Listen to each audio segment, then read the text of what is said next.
All right, hello and welcome to the Middle East Forum Speaker Webinar Series and Podcast. I'm Stacey Roman and I will be hosting this discussion today. We're pleased to have Joseph Sabag, Executive Director of IAC for Action, the 501c4 sister organization of the Israeli American Council, join us to discuss Fighting BDS, One American State at a Time. Mr. Sabag will speak for 15 minutes and open it up for questions. Should you wish to ask a question, please use the Q&A box located at the bottom of your screen to type your question. And with that, I will turn the discussion over to Mr. Joseph Sabag.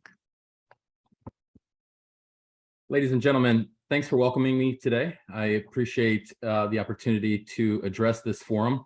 I've had an interesting relationship with MEF over the years. I first came in contact with Dr. Daniel Pipes as a law student just over 20 years ago, as we were confronting a variety of radical speakers who were making their way to campus.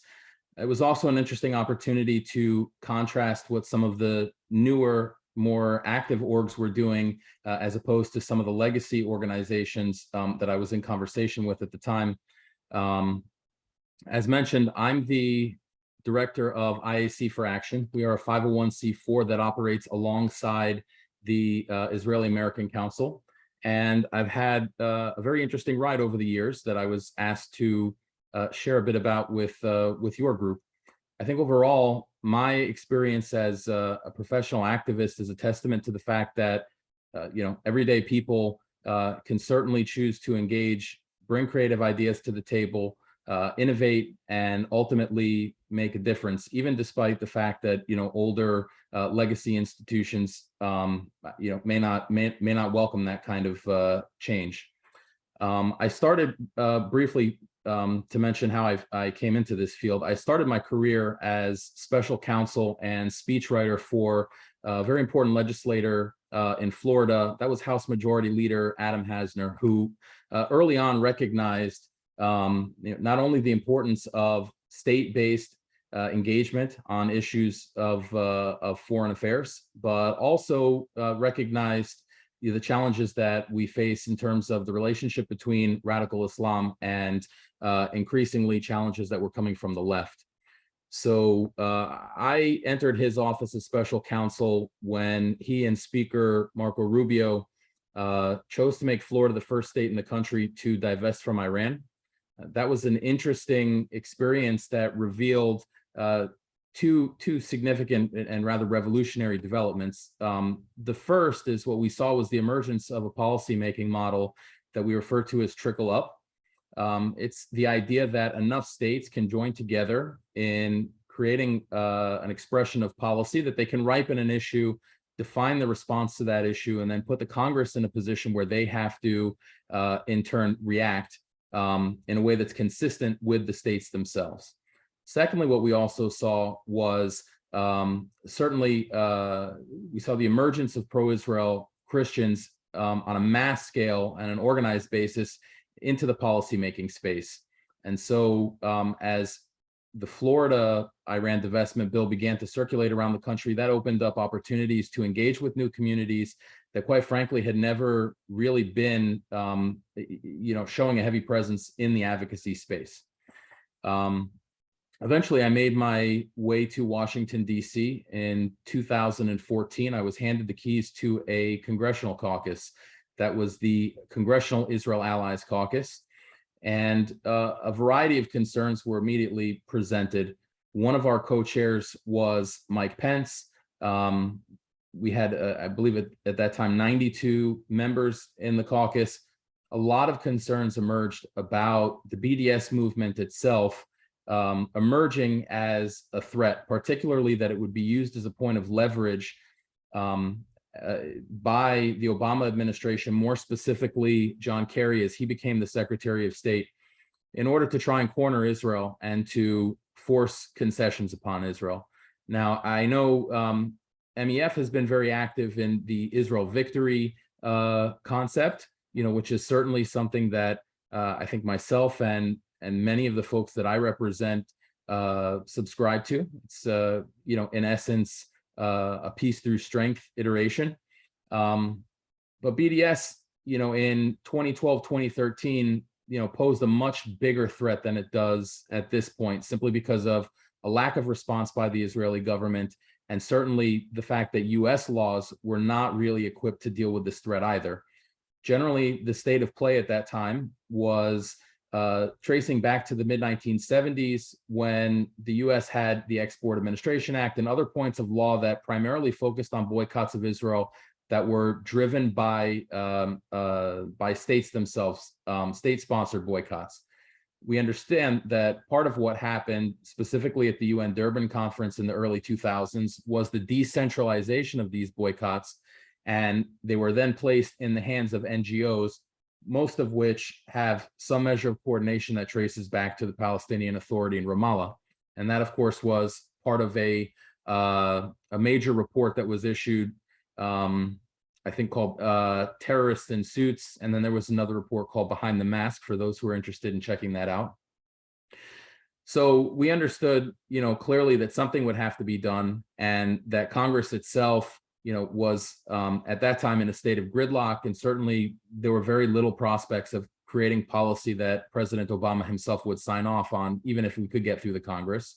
And we recognized that once again, this trickle up model at the state level would be what was necessary.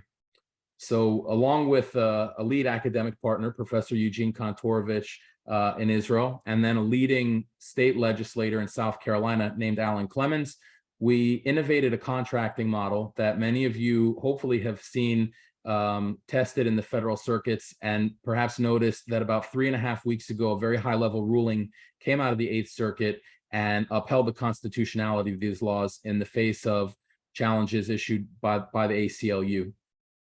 So we created this contracting model, and at the same time, the divestment model was recycled and applied to BDS. That happened in Illinois. That was the initiative of Rich Goldberg.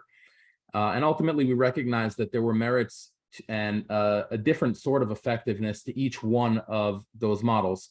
The contracting model, just in terms of its enforcement, would ultimately impact revenue streams of a company that chose to boycott Israel. And then the divestment model, would ultimately impact share pricing, as we've seen demonstrated in the cases of Airbnb and much more recently, Ben & Jerry's Unilever. Florida immediately became the first state to make use of both contracting and divestment. And from there, we hit a very quick curve. It became clear that state legislators themselves, first of all, had a very strong interest in economic protectionism. They want to make sure that as they open lines of trade and as their state-based businesses begin to operate with Israeli trade partners, that they're defending exports and jobs based in their own states.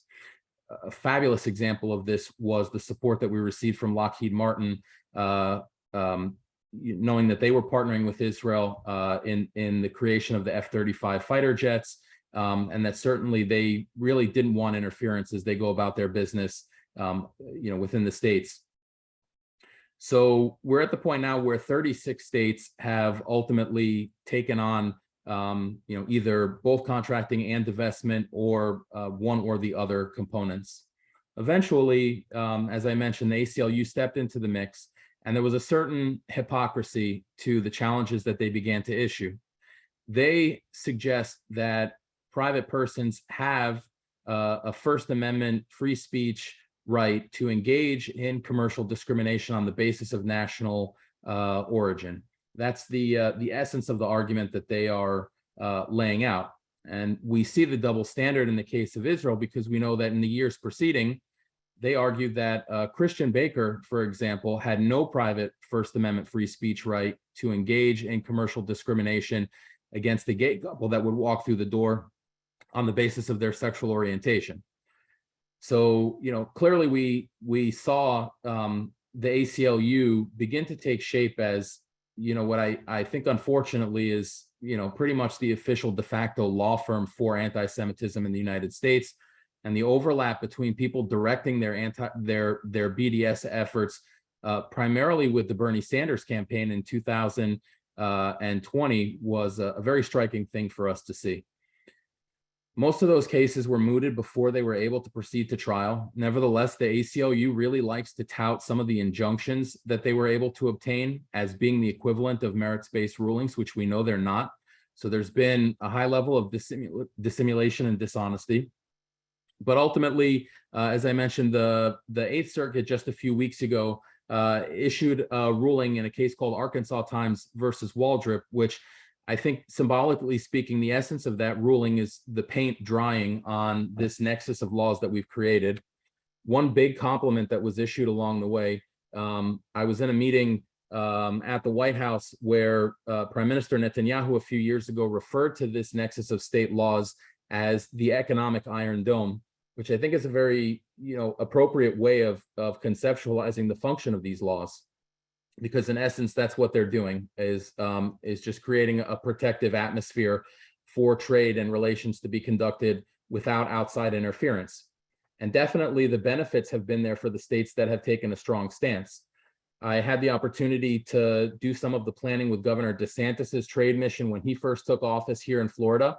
And one of the striking data points that he was able to share was that from 2016 to mid 2018, that was the interim period where Florida enacted and then began to implement its anti-BDS law. There was almost a 30% increase in bilateral trade between the state of Florida and Israel. And then we saw a similar figure, 29%, being reported by Governor Ducey from Arizona as he conducted a trade mission and the state of Arizona opened up a trade office in Arizona. So the benefits clearly are there, and businesses that are looking to operate without this kind of outside interference understand that there are certain states that have better protections that make more sense to domesticate.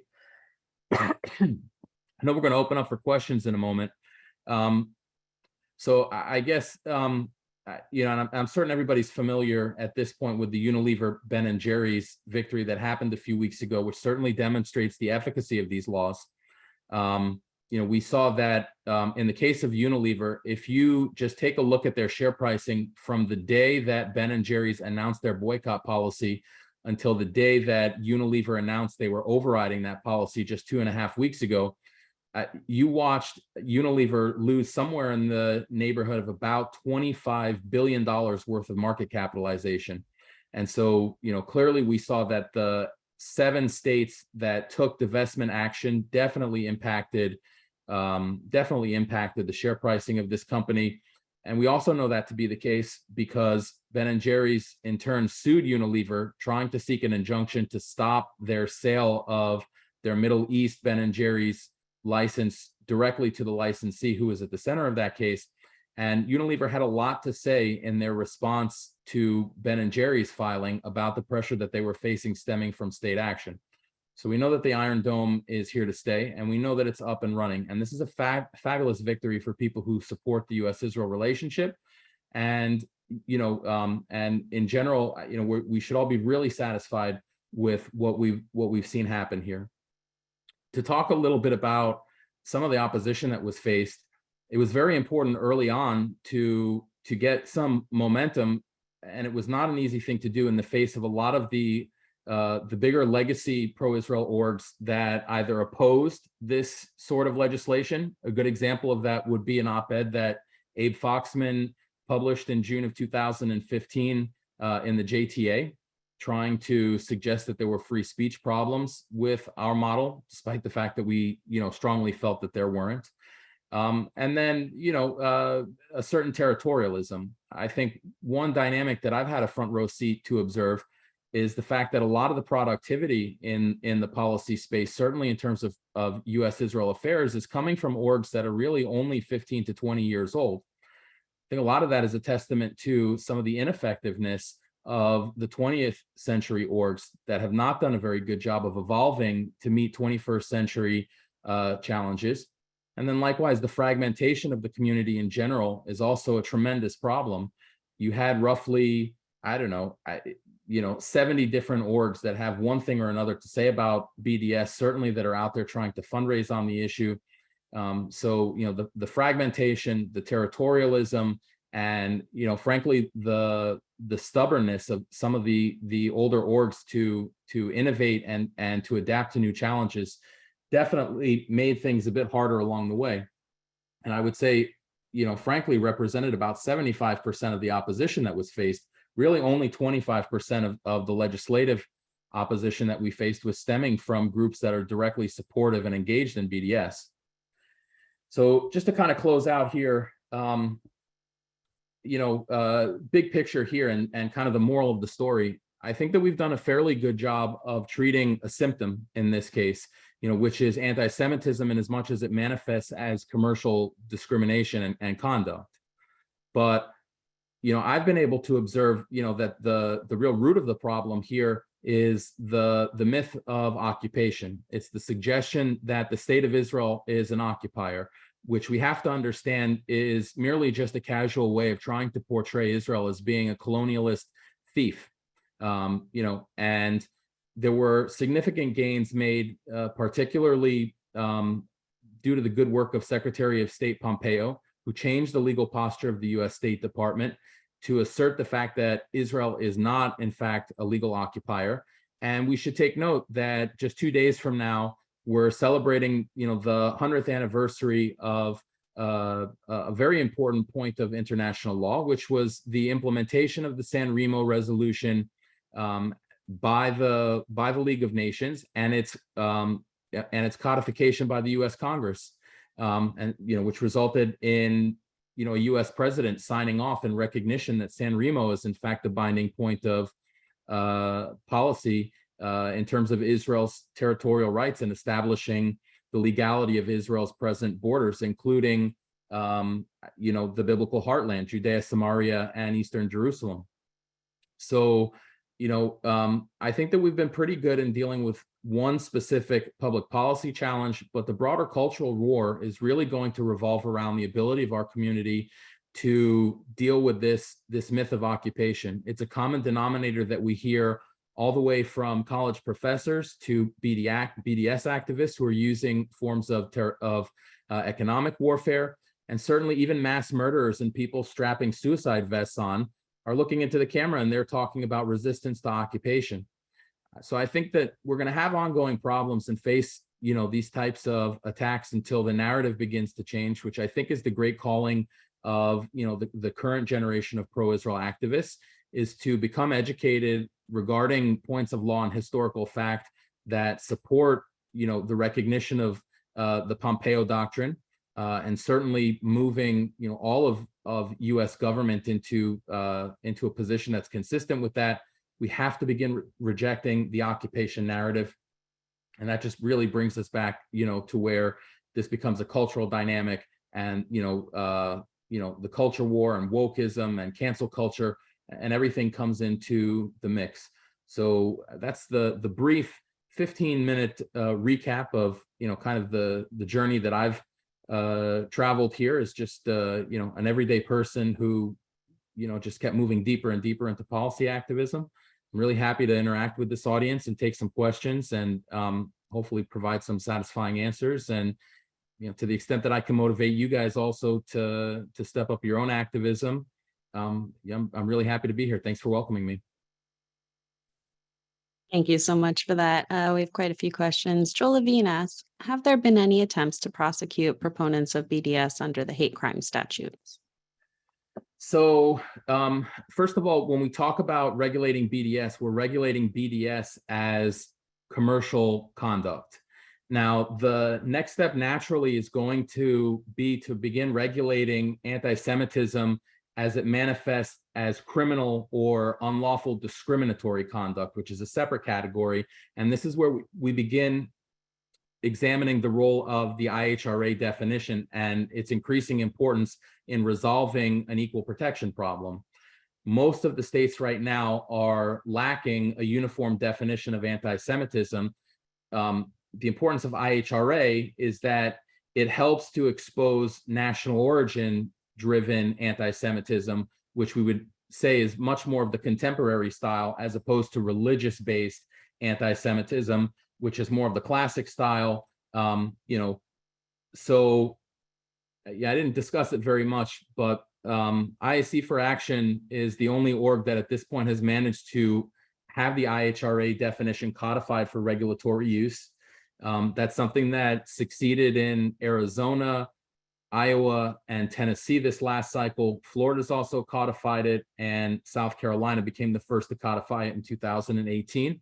So just to answer Joel's question, the codification of the IHRA definition is one of the extreme priorities of the Jewish community in the next couple of years, and making certain that state investigators who have to investigate crime or unlawful discriminatory conduct have an accurate definition that doesn't allow the other side to dissimulate and to suggest that they were merely protesting Israeli policies, where we know that they were simply using pretexts, in order to target Jewish victims on a particular basis. Thank you. JL asks, do you think that mainstream and established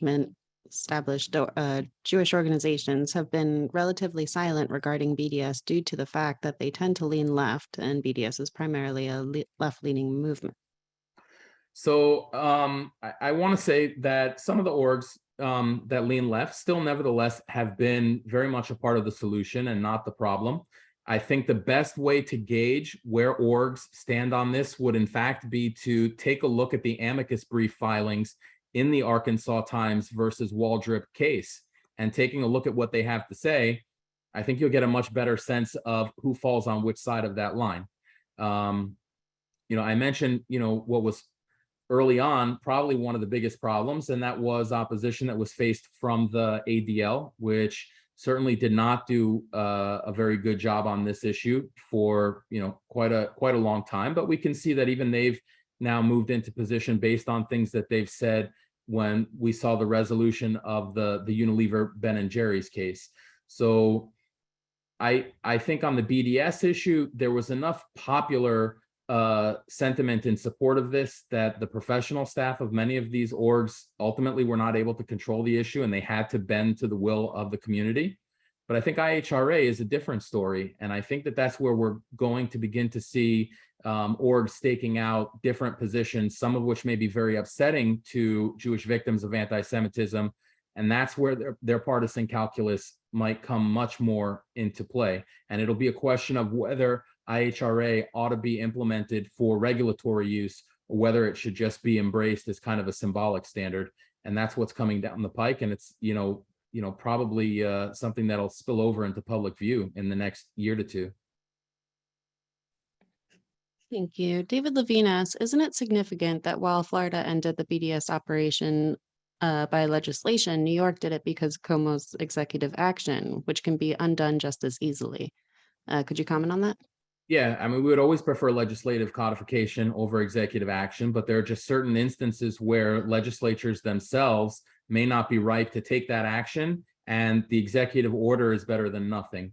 So in the case of New York, there was a lot of political turmoil going on. There was a serious impeachment scandal that was happening in their state Senate, and one of the big concerns also with legislation is that you want the end product, what you enter into the legislative process, you want it to come out in a fundamentally sound form at the end of that process. So, one important thing to consider about, 34 out of the 36 state anti-BDS laws, they apply to Israeli-controlled territories. That's a remarkable thing when you look at states like Michigan, Rhode Island, and Minnesota, and stop to realize that purplish states that oftentimes can lean blue have not only protected Israel from boycotts, but they've provided it to Israeli-controlled territories in addition to within the Green Line. So in states where you see those executive orders, I can just say ultimately it boiled down to that being the best route to achieve our regulatory goals. And those things primarily happened in states where we just didn't have a good shot at legislating, or where we weren't confident that you would have a satisfying, proper legislative product at the end of that process.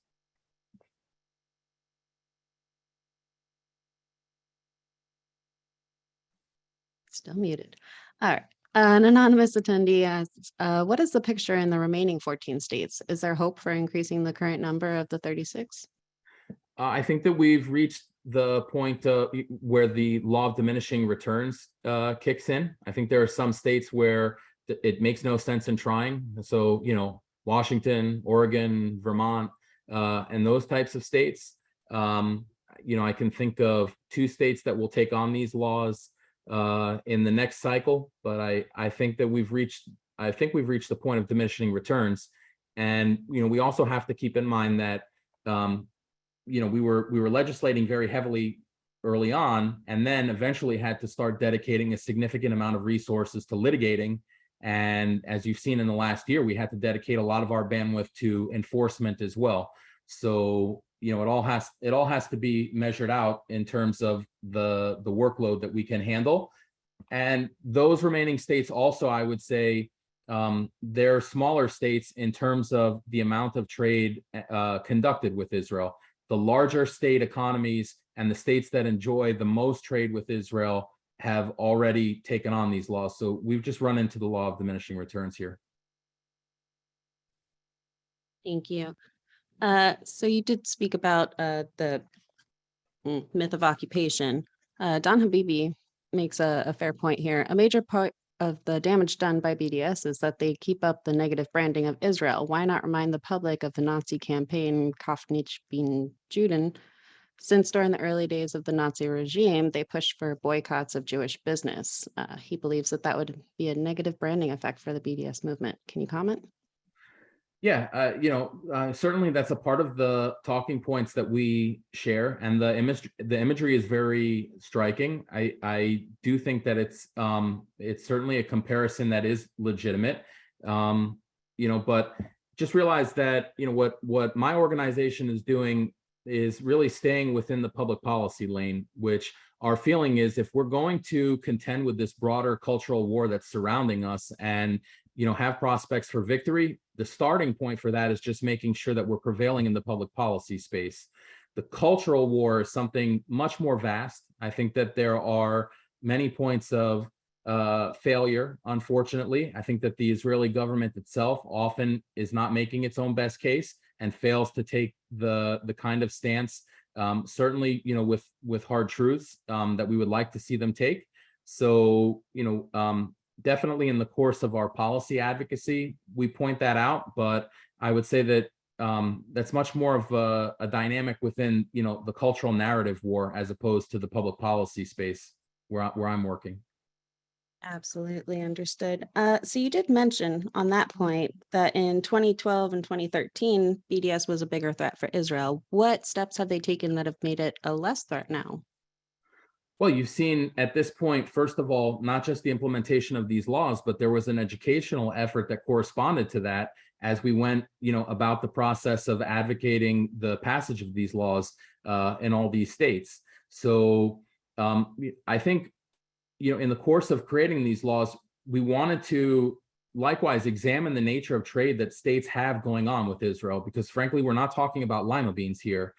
We're talking about water technology. We're talking about pharmaceuticals and health sciences, all aspects of defense. We're talking about disaster relief and agriculture. So the states themselves, and if you look at the legislative records, you can see that the legislators in particular understand their trade with Israel as being something that has a significant impact on quality of life, and that it amounts to being a compelling state interest. So the understanding of the importance of trade with Israel among policymakers at this point is much, much greater than it was just 10 years ago. And I would say that in general, the Israeli government itself also eventually in 2016 rolled out its own corresponding government ministry that was headed by Israel's now UN ambassador Gilad Erdan. That's their strategic affairs ministry. And so they saw the success of what was happening here in the United States and realized that they needed to become much more confrontational of this issue and to expand the battle on a global scale. We know that there are a lot of problems stemming, particularly in Northern Europe. So the Israeli government, in terms of BDS, has done much more. They likewise passed a law barring BDS activists from entering Israel, which they've sometimes enforced. So the level of information among policymakers has significantly increased in the last 10 years. Well, that's good to hear. So before we go, can you tell our viewers how they can help, how they can interact and tell their legislators what they want? So, we should always make sure that we're reaching out to say thank you when we see good outcomes happening. There are quite a few states, I won't list them off right now, but where we saw enforcement actions happen in the case of Unilever and Ben & Jerry's. I think that right now that's the order of the day. We want to take a look at the record and see which policymakers were outspoken and which statewide financial officials actually moved their states into an enforcement action. And we want to make a lot of, honestly, the Unilever case right now is very important, not just in terms of the efficacy of these laws, but also sending a message to the broader market. So, I know it's kind of odd, but like I compare this to when King David cut the head off of Goliath. It's not enough just to chop somebody's head off. You got to hold it up for the whole world to see and to send a message to everybody else who might think to step up and try and, create such problems. So for us right now, we really want to make a lot of noise about Unilever and to celebrate, the fact that Ben & Jerry's has been overridden by its parent corporation so that no other companies choose to find themselves in Unilever's position. That right now is extremely important. So to the extent that we're thanking lawmakers who made these laws and financial officials who enforce these laws, we got to make a lot of noise. And I think that that's, just as Ben & Jerry's and Unilever are still struggling between themselves, this is a very important time right now to send that positive message of reinforcement. Thank you so much. And can you just tell our viewers where we can find some more of your work? So I'm pretty easy to contact. You can find me at Sabag, SABAG, at iacforaction.org. We have a website, but certainly, I'm happy to receive bright ideas from folks who may be seeing things out there that we're not necessarily hearing about in our office. Again, it's Sabag at iacforaction.org. And I'm happy to hear from anybody who has some thoughts to share. Wonderful. Thank you so much. We've come to the close of our webinar. Thank you again, Mr. Sabag, for joining us today. My pleasure. Shabbat Shalom, everybody. Same to you. For our viewers, please be on the lookout for our weekly webinar offerings email coming out over the weekend. Thank you all for joining us, and I hope you have a wonderful day.